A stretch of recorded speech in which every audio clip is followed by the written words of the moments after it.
తండ్రి అయిన దేవునికి మహిమ కలుగునుగాక. ప్రభువైన యేసుక్రీస్తు నామములో చేరువచ్చిన మీ అందరికీ నా హృదయపూర్వక వందనాలు తెలియజేస్తున్నాను. నేటి పాఠ్యాంశముగా కీర్తనల గ్రంథము 86వ అధ్యాయము 3వ వచనం నుంచి కొన్ని మాటలు నేను చదువుతున్నాను. కీర్తనల గ్రంథము 86వ అధ్యాయము 3వ వచనం. ప్రభువా, దినమెల్లా నీకు మొర్రపెట్టుచున్నాను, నన్ను కరుణింపుము. ప్రభువా, నా ప్రాణము నీ వైపునకు ఎత్తుచున్నాను, నీ సేవకు నీ ప్రాణము సంతోషింపచేయుము.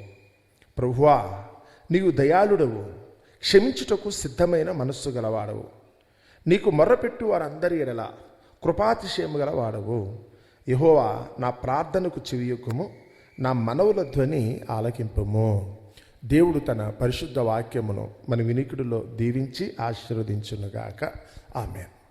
మరి చదువుబడిన ఈ కీర్తన మరి రాజైన దావీదు ఏ పరిస్థితుల్లో మరి దేవునికి విన్నవిస్తూ చేసిన ప్రార్థన మనకు తెలియదు, కానీ ఆయనైతే మాత్రం తనకున్న నిజస్థితిని గుర్తెరిగి దేవుని ముందు తన స్తోమత ఏంటి అన్న సంగతి, సామర్థ్యం ఏంటి అన్న సంగతి ఒప్పుకుంటూ దేవునికైతే కనుక ఆయన చేస్తున్న విన్నపం. దేవుడు మనల్ని ప్రేమించి మన ఆయుష్కాలంలో నేటి దినాన్ని మనకు అనుగ్రహించాడు. రోజుని గురించి ఆలోచిస్తే కనుక మరి చాలామంది ఎన్నో ఆశలతో నేటి దినాన్ని ప్రారంభిస్తున్నారు. ఎన్నో కోరికలు ఉన్నాయి, ఎన్నో నెరవేర్చవలసిన బాధ్యతలు ఉన్నాయి. మనకున్న ఎదురవబోతున్న ఆపదలను బట్టి, ప్రమాదాలను బట్టి, మన మీద ఉన్న నిందలను బట్టి, అవమానాలను బట్టి, ఆపదలను బట్టి ఒకటే కాదు, రకరకాలుగా మనం ఉన్నాం. ఒక్కొక్కరిది ఒక్కొక్క జీవితం, ఒక్కొక్కరు ఒక్కొక్క ఆలోచన. ఈరోజు ప్రారంభిస్తున్నాం అనుకున్నప్పుడు నేటి దినాన్ని ఈరోజు జరగాల్సిన కార్యక్రమాల గురించి మనసులో సంతోషంగా ఉన్నవాళ్ళు ఉన్నారు, అదే సమయంలో దుఃఖంతో ఉన్నవాళ్ళు కూడా ఉన్నారు. ఈరోజైతే కనుక ఆనందంతో గడపాలని కోరుకునే వాళ్ళు ఉన్నారు, అదే సమయంలో అయితే కనుక ఎదురవబోతున్న పరిస్థితులను బట్టి మనసంతా కూడా వేదనతో దుఃఖంతో ఉన్నవారు కూడా ఈరోజు లోకంలో ఉన్నారు. సో ఏది ఏమైనప్పుడు కూడా ప్రతి ఒక్కరూ కూడా అయితే మాత్రం ముందు దేవుని సన్నిధికి వెళ్ళండి.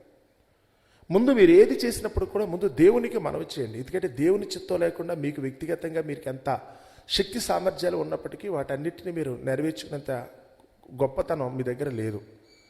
ఏది జరిగినా అది దేవుని చిత్తం. నేనేమై ఉన్నానో అది దేవుని వలన అంటాడు పౌలు గారు. అవును అన్న సంగతి ఎవరికి వాళ్ళు వ్యక్తిగతంగా ఆలోచించుకుంటే అర్థమవుతుంది. నేను అనుకుంటే నా వలన ఏమీ కాదు. నేటి దినాన ఏం జరగాలని దేవుడు నిర్ణయించాడో తెలియదు.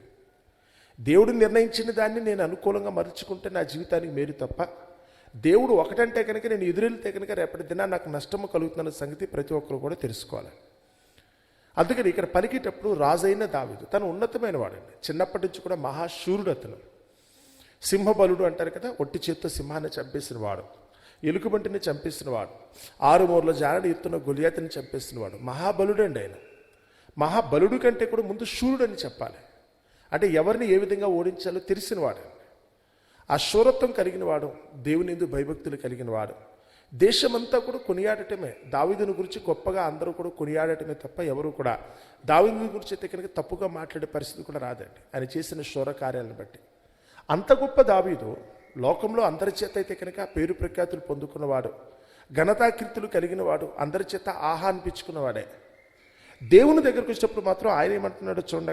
అక్కడ మొదటి వచనం చదువుతున్నాను. 86వ కీర్తన మనం చదువుకున్న పాఠ్యభాగంలో నేను మొదటి వచనం నుంచి ఒకసారి మాట జ్ఞాపకం చేస్తున్నాను చూడండి. యెహోవా, నేను దీనుడను, దరిద్రుడను. నిజమా? అంత గొప్ప ఉన్నతమైన వాడు, బలశాలి అతను. అతను మంచి కుటుంబం ఉంది, 7 ఇంకా తనకంటే ఎక్కువ 7 పెద్దలు అన్నలు ఉన్నారు అతనికి. అమ్మ నాన్న ఉన్నారు. చిన్నప్పటి నుంచి ఆయన పెరిగిన వాతావరణం అది. ఆయనకు గొర్రెల మంది ఉంది, అడుక్కునేవాడేమీ కాదు. అదే సమయంలో అయితే కనుక తానేంటో తెలిసిన తర్వాత దేశపు రాజు దగ్గర ఆయన సైన్యాధిపతిగా పనిచేశాడు. తర్వాత కొన్నాళ్ళకైతే ఆయనైతే ఇశ్రాయేల్ దేశానికి రాజు కూడా 40 సంవత్సరాలు పరిపాలించాడు. సో అతని జీవితంలో ఎక్కడ కూడా దీనత్వంతోనో దరిద్రతతోనో అనుకునే పరిస్థితి ఎప్పుడూ లేదు. శూరుడుగా ఉన్నాడు అతను. యుద్ధశూరుడు కనుక, లేకపోతే రాజ్యానికైతే కనుక కాబోయే రాజు అన్న ఉద్దేశంతో అభిషిక్తుడు కనుక వారం లేని వారు మాత్రం ఆయన కష్టాల పాలు చేసిన మాట వాస్తవం. కానీ దరిద్రుడు ఎందుకు పనికిరాని వాడు అన్న సంగతి మాత్రం ఎప్పుడూ లేదండి. ఏ దేశానికి వెళ్ళినా దావీదుకంటే ఒక ప్రత్యేకమైన విలువ ఉంది. శత్రు దేశానికి వెళ్ళినప్పుడు కూడా దావీదుకు వాళ్ళు ఆవాసం కలిగించారే తప్ప ఎవరు కూడా అతను మాత్రం తోలివేసిన వారు మాత్రం కాదు. సో కానీ దేవుని దగ్గరికి వచ్చి మాత్రం ఆయన పలుకుతున్న పలుకు, యెహోవా, నేను దీనుడను, దరిద్రుడను, చెవియొగ్గి నాకు ఉత్తరమేమో. మీరైనా నేనైనా కానీ చేయాల్సిన పని అదేనండి. లోకంలో మన స్థితి ఎంత గొప్పదైనప్పుడు కూడా దేవుని దగ్గరికి వచ్చినప్పుడు మనం ఎవరు ఆయన అడుక్కుంటున్నాం అంటే దాని అర్థం ఏంటి? దరిద్రమేనే కదా ఆయన అడుక్కుంటున్నాం. మన దగ్గరకు వచ్చి ఎవరైనా ఇంటి ముందు భిక్షం అడుగుతున్నారంటే అర్థం ఏంటి? మన దగ్గరకు వచ్చి వాళ్ళు చేయి చేస్తున్నారంటే కనుక మనకంటే హీనంగా ఉంటేనే కదా మన దగ్గర వాళ్ళు అడుగుతారు. మరి దేవుని దగ్గరికి వెళ్ళి అడిగిన ప్రతి ఒక్కడు కూడా దీనుడే. దేవుని ముందు నిలబడిన ప్రతి ఒక్కడు కూడా దరిద్రుడే. ఇక చేత కాని పరిస్థితుల్లోనే దేవుని చక్క సహాయం అడుగుతున్నట్టు. వారి దేశాన్ని పరిపాలించే రాజులైనా కావచ్చు, మంత్రుల్లో ప్రధానమంత్రులైనా కావచ్చు, నువ్వు ఎవరివైనా కానీ దేవుని దగ్గరికి వచ్చినప్పుడు మాత్రం నువ్వు దీనుడివే. నిన్నటి దినం దగ్గరికి వచ్చినప్పుడు కూడా అక్కడ ఉన్న మాట అదే. అతను రాజు అయినప్పుడు కూడా దేవుని మాత్రం ఆయన తగ్గే మాట్లాడుతున్నాడు కదా. సో ఇక్కడికి వచ్చినప్పుడు నేను దీనుడను, దరిద్రుడు. దేవుని ముందు మీరు మాట్లాడేటప్పుడు ఎలా మాట్లాడాలట? ఏముందని మీ అహంకారం? లోకంలో చాలామంది మనుషుల ముందు గొప్ప చేసుకున్నట్టుగా దేవుని ముందు కూడా గొప్ప చేసుకోవడానికి ప్రయత్నిస్తున్నారు. లోకంలో ఇది భార్య ముందు మాట్లాడినట్టు, భర్త ముందు మాట్లాడినట్టు దేవుని దగ్గర మాట్లాడకండి సుమా. మీ పిల్లల ముందు మాట్లాడిన దానికి మీ తల్లిదండ్రుల ముందు మాట్లాడుతున్నట్టుగా దేవుని దగ్గర కూడా అలాగే మాట్లాడతారా? మీ బ్రతికేంటో ఒకసారి చూసుకున్నారా? ఆయన గట్టిగా కనుక గాలి ఊదితే కనుక మీరేమైపోతారో తెలుసా? ఆయన ఊదితే చాలు కదా. సర్వశక్తులు గడ్డిని పోలిన వారి అందమంతయు గడ్డి వలె ఉన్నది. ఏమవుతుంది? ఆయన ఊపిరిని ఊదదుగా. యెషయా గ్రంథంలో మనం చదువుకున్నాం, రీసెంట్గానే మనం చదువుకున్నాం. అందులో ఊపిరి ఎప్పుడైతే ఊదాడో ఒకసారి గడ్డంతా ఏమైపోద్దట? మాడిపోద్ది, వాడిపోద్ది కదా అని. ఈరోజు మన దగ్గరికి వచ్చేటప్పుడు కూడా ఆయన కనుక నీ మీద ఊదితే చాలు, గట్టిగా గాలి ఆయన శ్వాస అనుకున్నప్పుడైతే కనుక అది కనుక గట్టిగా ఊదితే చాలు, అయిపోయినట్టు నీ పని. అలాంటి దేవుని ముందు మనం నిలబడుతున్నాం అనుకున్నప్పుడు ఎంత భయంతో మనం ఉండాలో చూసుకోండి. ఏ విధంగా మనల్ని మనం తగ్గించుకోవాలన్న సంగతి మాత్రం ప్రతి ఒక్కరు కూడా గుర్తెరగండి. ఆయన ముందు నిలబడినప్పుడు ఆయన అన్నాడు, నేను నీ భక్తుడను, నా ప్రాణము కాపాడు. దావీదు చేతిలో ఉన్న కత్తి అతని ప్రాణాన్ని కాపాడలేదా? గొలియాతుని చెప్పినప్పుడు వాడిని ఒడిసెలు అతన్ని కాపాడలేదా? ఒంటి చేతులతో కూడా సింహాన్ని, ఎలుగుబడిని చంపాడు కదా. వాటిని చంపడానికి ఇతను పనికొస్తాడు. బాగా గుర్తుపెట్టుకోండి. మనం 10 మంది ప్రాణాలు తీయడానికి పనికొస్తాం, కానీ మన ప్రాణం కాపాడుకోగలమా లేదంటే గుర్తుపెట్టుకోండి. లోకంలో చాలామంది వీరు 10 మంది ప్రాణాలు తీసేసినంత మాత్రం చేత మీ ప్రాణాన్ని కాపాడుకోలేరు.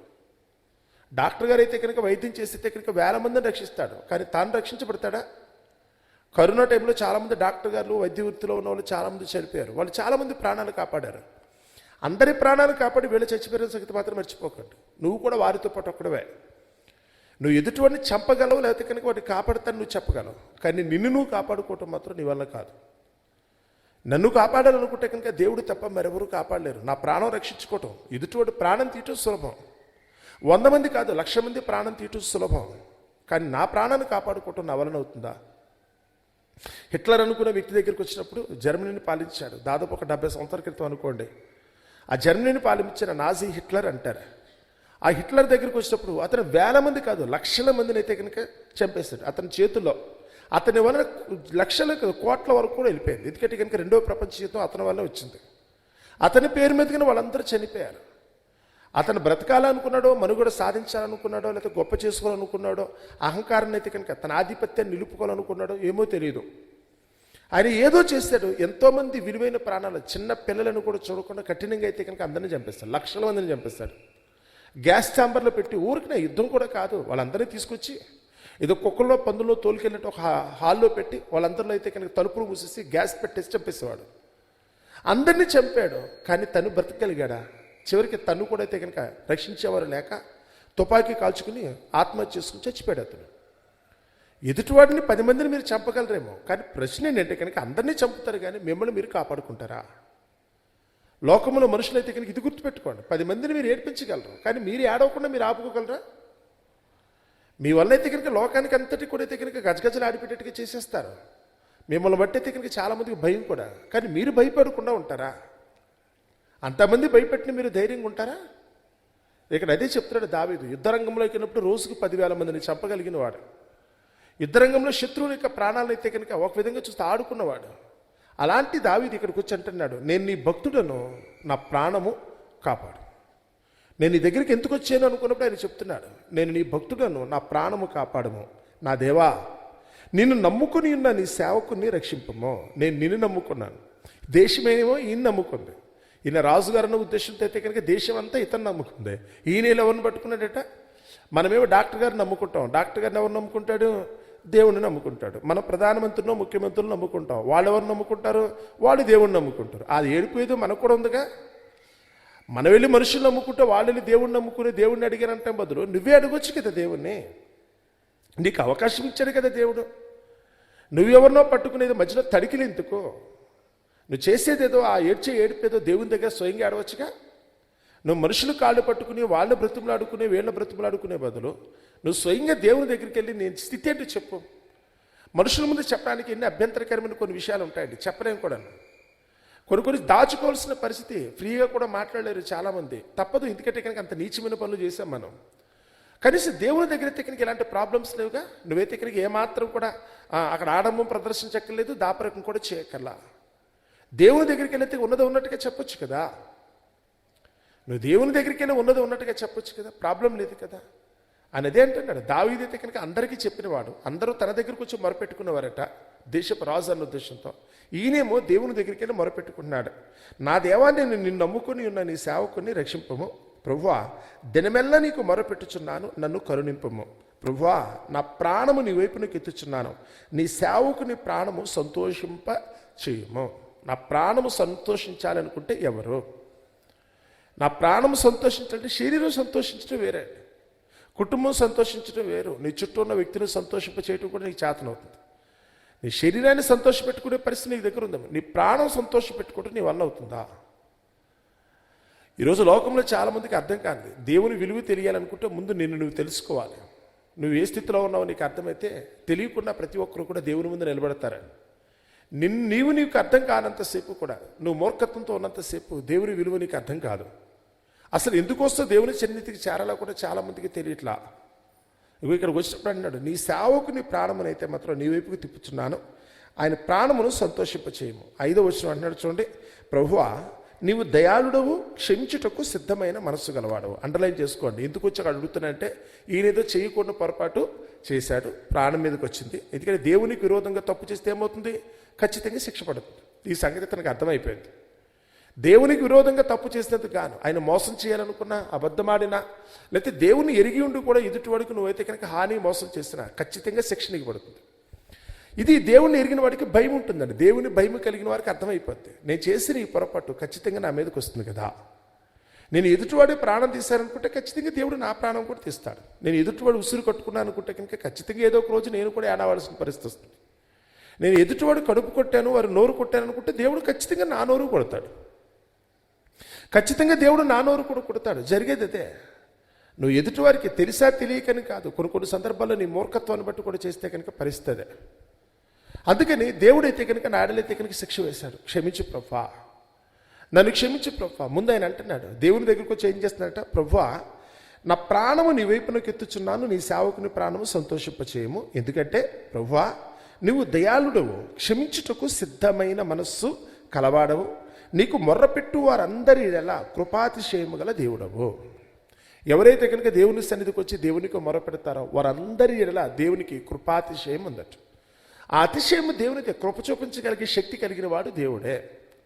నాకు తప్ప వేరొకరికి లేదు అన్న అతిశయం ఆయన దగ్గర ఉంది. అవును, కృప చూపించేది నేనే. లోకంలో మనుషులకి లేనిది, లోకంలో మరి ఎవ్వరూ కూడా అయితే కనుక ఆ పని చేయలేరు. కృప చూపించడం అనుకున్నప్పుడు ఆయనే. నువ్వు పొరపాటు చేసినప్పుడు కూడా క్షమించే మనస్సు, అదే క్షమాపణ కనుక నువ్వు కోరుకున్నట్టయితే క్షమించే మనస్సు కలిగిన దేవుడు. లోకంలో మనుషులు అలా కాదు. ఎవరి ఎడలన్నా మనం అపరాధం చేస్తే కనుక అపరాధాన్ని ఏటెళ్ళ కాలం గుర్తుపెట్టుకుంటారు వాళ్ళు. ఖచ్చితంగా అవసరం వచ్చినప్పుడు, ఆపద వచ్చినప్పుడు ఖచ్చితంగా వారు నేను గురించి అయితే కనుక తప్పుగానే చెప్తారు.